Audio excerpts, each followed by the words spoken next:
To enable or disable unused apps notifications in Samsung Galaxy S9 or S9 Plus. Open Settings. From a home screen, swipe up or down from the center of the display to access the apps screen.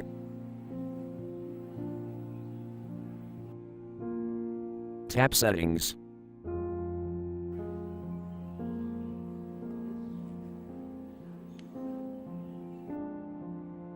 Tap Device Maintenance.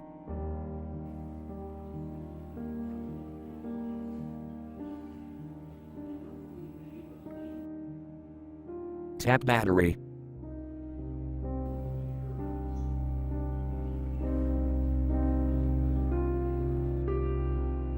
Tap More icon.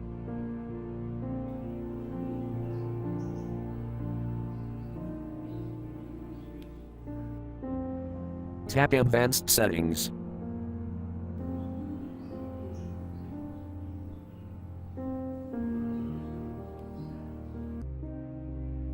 Tap Notification Settings.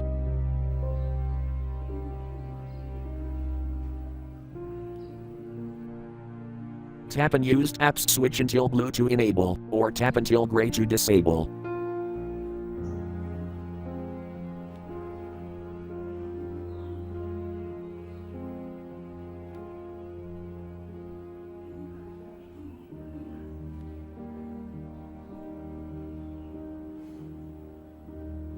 Thank you for watching. Have a nice day.